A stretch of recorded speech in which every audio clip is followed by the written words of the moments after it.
Hey y'all, happy Tuesday, happy spoken word Tuesday.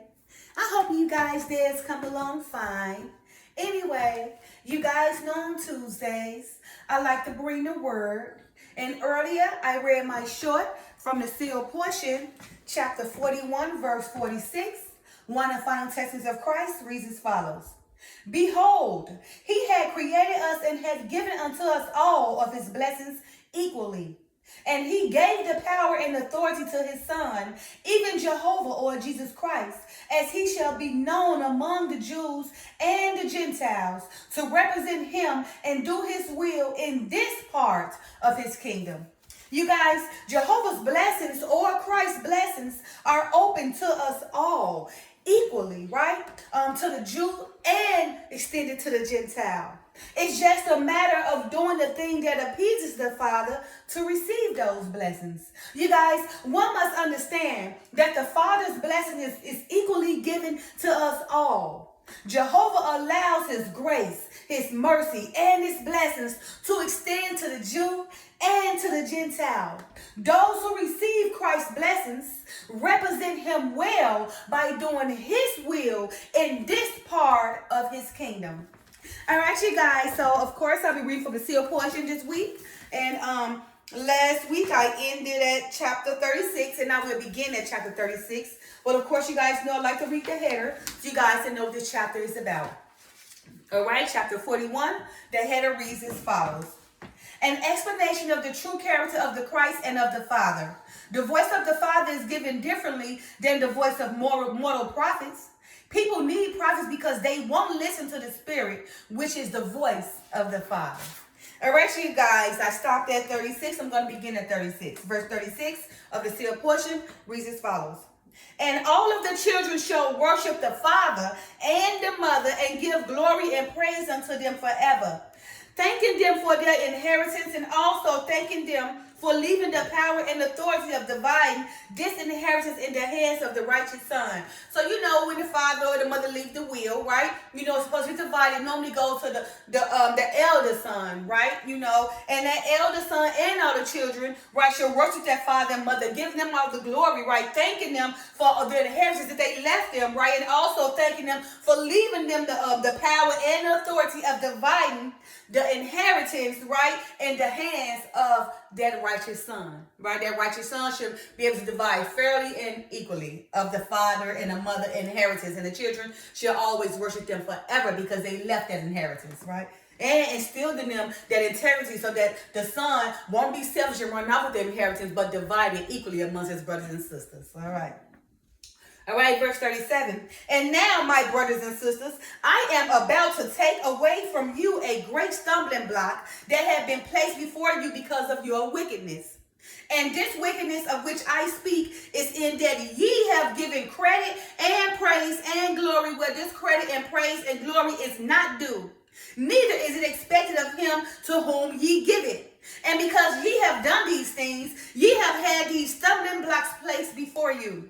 And this wickedness of which I speak is like unto the parable that I have given unto you, even like unto those children who gave honor and praise to the unrighteous son, who wanted the praise and glory for himself, knowing fully that he had done nothing to do with the inheritance that the parents had left for all of their children equally. You know, you got those people, the parents died, the kid or the relative that was never there, try to come take everything like they've been doing that. I mean, be selfish and wicked and everything, right?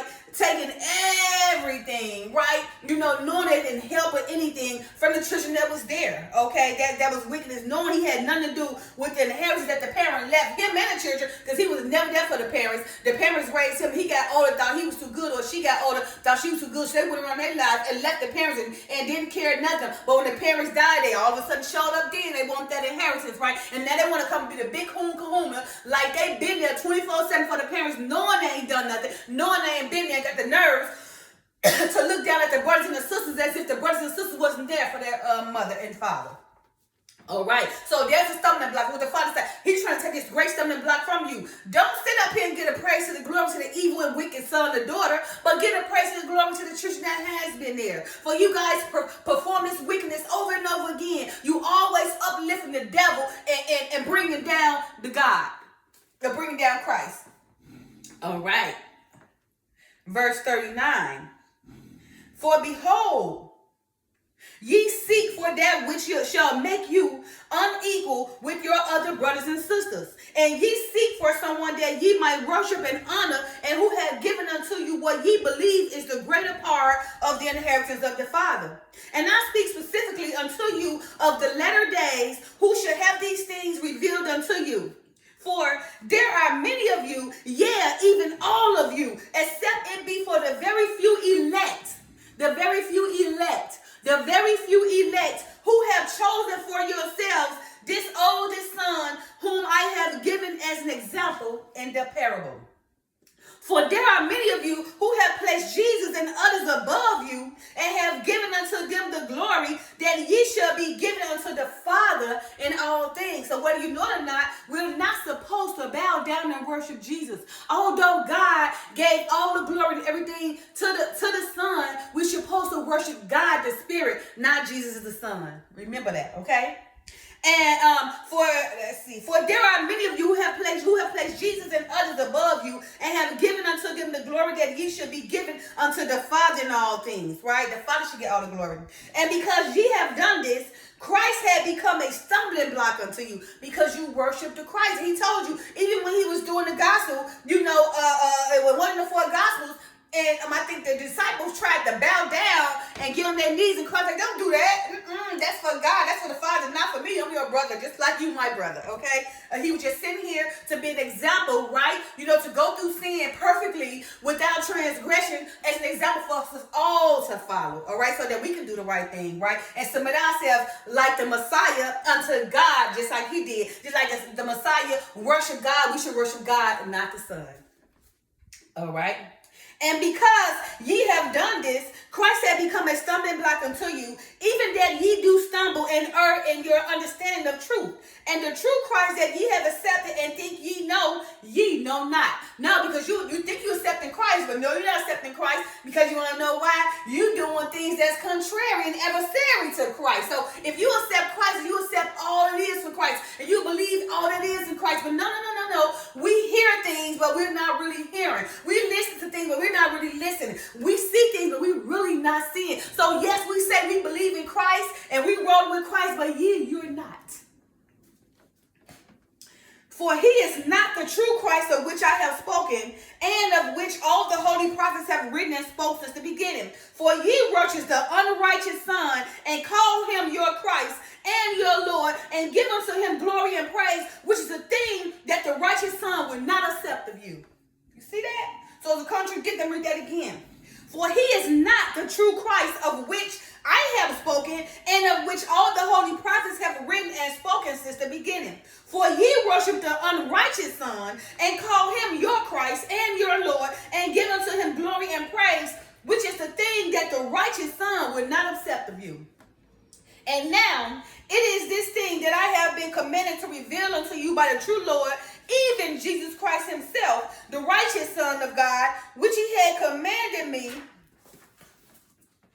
when he visited with me and conversed with me and taught me many things concerning him in his life, which things he had commanded me to include in this record. Yeah, Jesus Christ had commanded me to make this thing plain unto you, that ye might have no more excuses in your wickedness, and that ye might come to know the true Christ. Not that Christ you call Christ, but yet you hate your brother. Oh, not that thing you call Christ, yet you racist. Not that thing you call Christ, yet you prejudice. Not that thing you call Christ, yet you go kill, steal, lie, cheat, be sneaky, manipulate, deceive, gossip. That's not part of Christ. That's your God. So that's your own stumbling block. So I'm here to tell you, you're not falling for Christ. You're not appeasing Christ. You're appeasing your own Lord, your own God, who is the Antichrist. All right. Yeah, again, Jesus Christ had commanded me to make this thing plain unto you, that ye might have no more excuses in your wickedness, and that ye might come to know the true Christ. For if ye come to know the true Christ, then ye shall come to know the true Father, which is the Father of Christ as well as our own Father, and who is the creator of all things. You guys, my shortest right now. Behold, he had created us and had given unto us of his blessings equally. And he gave the power and authority to his son, even Jehovah or Jesus Christ, as he shall be known among the Jews and the Gentiles, to represent him and do his will in the part of his kingdom. And his will is that of all his children return unto him and partake of the eternal happiness of his kingdom. And this happiness he had given unto us, and given to her all his children equally according to their desires of happiness. And he doeth not say to one, thy happiness shall be less than of thy brother, nor do he say to another, thy happiness is greater than of thy brother. But he said unto all, thy happiness is a fullness of all I can give unto thee according to thy own desires and choices of happiness. So we all, the Jew and Gentile, get the opportunity to receive equally all the Father's blessings, grace, and mercy. Remember, it's just a matter, of what you're doing, the things you're doing to appease the Father to receive those blessings, right? It's just a matter of serving the true Christ and not that Christ you think you're serving, especially that Christ that allows you to be racist, that allows you to cheat, that allows you to commit adultery, that allows you to steal, that allows you to kill, that allows you to hate your brother, that allows you to talk about your brother, that allows you to manipulate your friend, deceive your friend, cause your friend to fall, and not that Christ, not that God that so much of the world claim to be, because so much of the world claim that Christ and claiming that Christ is agreeing to all that wickedness, right? But you're wrong. I'm here to tell you, you're wrong. That Christ that you're serving is the Antichrist. The Christ I'm reading this book is the real Christ, because the real Christ love his brother, love his sisters, don't steal, don't kill, don't manipulate, don't take, don't manipulate, don't gossip, but he help. Right? He teach, he edify, right? He's equal. That Christ is who I serve. All right? And this is the eternal plan of the Father, and it is also the desires of our eternal mothers, who work for our happiness with our Father. And now it is the Son of whom I must speak and give unto you an understanding. For ye give praise and glory unto the Son, which doeth not deserve, neither doeth he want the praise and the glory that ye give unto him. And it said it in his, and it said it in his heart, and it saddened it. Why can't it sadden? Sad. Okay, this is a word and it saddened it, his heart, when ye give unto him this praise and this glory, even that praise and glory that he desired that the Father receive from you. And he knoweth that in your wickedness or in your darkness, ye cannot give unto the Father the praise he deserveth, because ye do not see the Father. But ye have seen him and know that he had lived among you. And for this reason, ye worship him and give unto him glory contrary to that which he had commanded you. And in all things, he had intended to turn your hearts toward the Father, that ye might be taught by the Father, as he was taught by the Father, having received a fullness of the Father, which fullness is offered unto all the children of God equally. And in sorrow he suffered you to worship him and use his name in vain, giving unto him the glory that he will force you to give unto the Father, if he could. But he cannot force you to do that which ye not desire, according to the free agency that ye have received from the Father. Remember, we all got the right of free agency. He can't force you. That's up to you, right? To fall, to live, to die, to live, to steal or to kill, to love and to hate. That's up to you. We have the right of free agency. Nobody holding you back, not even God himself. Do you, boo? All right, and the Father has also commanded him not force you, but that he should love you and allow you to worship the Father in his name, that ye might know the Father through the Son because of your wickedness. For what righteous father among you would truly want any of his children to come into him by your way of a brother? I say unto you that if ye are a righteous father, then ye will want to speak to all of your children and love them each as ye do the others equally, okay? But if your children fear you because they do not know you and they choose to come into you only through their brother, then they should not be in your presence and know you, but they should only know the brother that have chosen to come unto you on their behalf. But ye shall still love your children and want them to be happy. Therefore, ye shall let them speak with you through their brother. But ye will be saddened that your children will not come unto you personally and sit upon your knee and embrace you and speak to you like you speak with their brother, whom they have chosen and to whom they speak instead of you. You see, you have a lot of that out here. A lot of children, they hate their parents. The parents weren't there. The parents da-da-da-da-da. But they love the brothers and sisters. They talk to the brothers and sisters, right? And whatever they say to the brothers and sisters relate to the eternal, or the paternal mother and father. Because there's a lot of parents who have failed their children, done all these kind of things, and the children hate them. But of course, they can redeem themselves, right? To come back to the church of life. Remember, forgive and keep on asking the children to forgive them and love them. Speak to the brother, right? Allow the brother, to communicate for the parents and the child. Sometimes that has to take place when the parents fail their kids, but when the parents come to redeem their child and get themselves together, then sometimes they have to go through the other siblings so they communicate with the kids so they all can come as a family equally. All right. But ye should still love your children and want them to be happy. Therefore, ye shall allow them to speak with you through their brother. But ye will be saddened that your children will not come unto you personally and sit upon your knee and embrace you and speak to you like you speak with their brother, whom they have chosen and to whom they speak instead of you. And would it not frustrate this brother if he were a righteous son and he knew that all of his brothers and sisters could approach their father and sit upon his knee and converse with their father, yet they will not do this because they fear him? Would not this brother make every attempt that he could to get his siblings to know their father and come unto him? And now I give unto you examples of this thing, both in the record of the Jews and also in the record of my Father, which has already come forth among you. And these examples have been hidden from you because of your wickedness and the stumbling blocks that the Lord had placed before you. But I will explain these things unto you in plainness, and ye shall see your errors and take notice of your ignorance of those things that ye should have understood. But without the Spirit to guide you in your understanding, there is no way that ye could have understood those things. Behold, the written word has caused much contention among you because of the way these words have been written and given unto you. But if ye would not have the spirit of contention among you, then ye would have understood these things. If you want some contentions, you will understand. The Spirit run away from you because of your contentions and your wickedness. But if you humble yourself and invite the Father in, then the Spirit will lead you, right?